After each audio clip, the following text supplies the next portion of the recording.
के सरमथुरा थाना क्षेत्र में एक हृदय विदारक घटना सामने आई है, जहां पोखर में डूबने से एक ही परिवार के 3 मासूम बच्चों की जान चली गई। ये दुखद हादसा तब हुआ जब गर्मी से राहत पाने के लिए बच्चे पोखर में नहाने गए थे। मृतकों की पहचान अरुण 12, प्रांशु 10 और हिमांशु 8 के रूप में हुई है, जो सभी सेठपाड़ा सरमथुरा के रहने वाले और एक ही परिवार के सदस्य थे। स्थानीय लोगों के अनुसार धौलपुर करौली राष्ट्रीय राजमार्ग के पास स्थित एक पोखर में यह दुर्भाग्यपूर्ण घटना घटी। जब बच्चे पोखर में नहा रहे थे तो वे अनजाने में गहरे पानी में चले गए। पास में मौजूद अन्य लोगों ने जब बच्चों को डूबते देखा तो तुरंत उनके परिवार को सूचित किया। सूचना मिलते ही स्थानीय लोग घटनास्थल पर पहुंचे और बच्चों को पानी से बाहर निकाला। तत्पश्चात तीनों बच्चों को सरमथुरा के अस्पताल ले जाया गया, जहां चिकित्सकों ने उन्हें मृत घोषित कर दिया। इस दुखद घटना के बाद परिवार में मातम छा गया है और परिजनों का रो रो कर बुरा हाल है। घटना की सूचना मिलते ही पुलिस भी मौके पर पहुंची और मामले की जांच शुरू कर दी है। 3 बच्चे डूब गए थे पोखर में और मैं जब पता चला मैं घर पे था, अभी मेरे पास सूचना आई तो हम मौके पे वहाँ पहुँच गए जल्दी से और मैंने जाके 2 को निकाल दिया। मेरी सांस फूलने लगी तो और लड़के बुलाए थे, 2 एक और लड़कों ने निकाला था। तीनों बच्चे डूब गए, उनकी मौत हो गई। क्या क्या नाम था?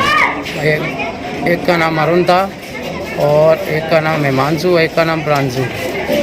ऐसे 10, 12, 14 साल के थे तीनों। सगे भाई थे कि? हाँ, मौसी के थे, 2 सगे भाई थे, एक मौसी का लड़का था। के सरमथुरा कस्बे में सोमवार को विश्व हिंदू परिषद, विहिप और बजरंग दल ने एक विशाल रैली का आयोजन किया, जिसमें सैकड़ों कार्यकर्ता और स्थानीय नागरिक उत्साहपूर्वक शामिल हुए। सरमथुरा के मुख्य बाजार से शुरू हुई ये रैली धार्मिक जागरूकता, सामाजिक सौहार्द और देशभक्ति का संदेश देती हुई शहर के मुख्य मार्गों से गुजरी और पुरानी बस स्टैंड पर समाप्त हुई।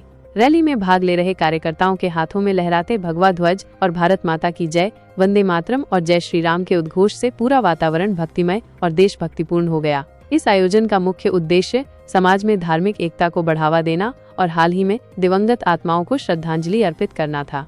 पुरानी बस स्टैंड पर पहुंचकर सभी प्रतिभागियों ने 2 मिनट का मौन रखकर उन पुण्यात्माओं को श्रद्धांजलि दी, जिन्होंने देश और समाज के लिए अपने प्राण न्योछावर किए। इसके पश्चात सामूहिक रूप से राष्ट्रगान का गायन किया गया, जिससे वातावरण और अधिक भावुक और सम्मानजनक बन गया। कार्यक्रम में स्थानीय नेताओं और विहिप बजरंग दल के प्रमुख पदाधिकारियों ने भी अपनी उपस्थिति दर्ज कराई। वक्ताओं ने अपने संबोधन में युवाओं को धर्म, संस्कृति और राष्ट्र के प्रति जागरूक रहने का आह्वान किया। उन्होंने इस प्रकार के आयोजनों को समाज को एकजुट करने और राष्ट्र प्रेम की भावना को मजबूत करने में महत्वपूर्ण बताया। कस्बे में रैली के दौरान सुरक्षा व्यवस्था चाक चौबंद रही। सरमथुरा पुलिस ने विभिन्न चौराहों पर मुस्तैदी से यातायात का प्रबंधन किया और कार्यक्रम को शांतिपूर्वक संपन्न कराया। किसी भी अप्रिय घटना की कोई सूचना नहीं मिली। रैली के रास्ते में कई स्थानों पर स्थानीय निवासियों ने पुष्प वर्षा कर कार्यकर्ताओं का अभिनंदन किया। व्यापारियों और दुकानदारों ने भी कुछ समय के लिए अपने प्रतिष्ठान बंद रखकर रैली में सहयोग प्रदान किया। पुलिस अधीक्षक सुमित मेहड़ा ने अपराध नियंत्रण पर जोर दिया।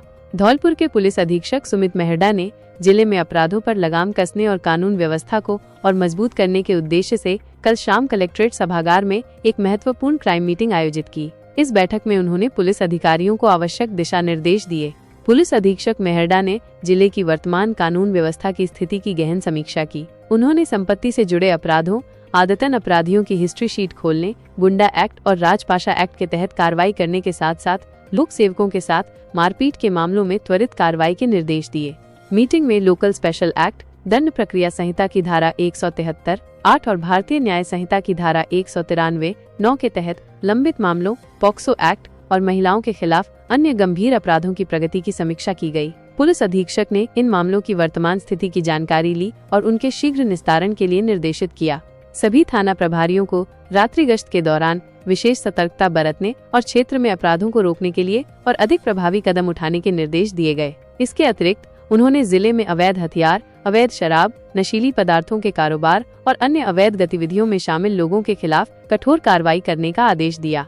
हत्या के प्रयास और फायरिंग के मामलों की समीक्षा करते हुए पुलिस अधीक्षक ने फरार आरोपियों की जल्द गिरफ्तारी सुनिश्चित करने के निर्देश दिए। उन्होंने कम्युनिटी पुलिसिंग को बढ़ावा देने, लंबित मामलों पर कार्रवाई तेज करने और वांछित एवं इनामी अपराधियों को शीघ्र पकड़ने पर भी जोर दिया।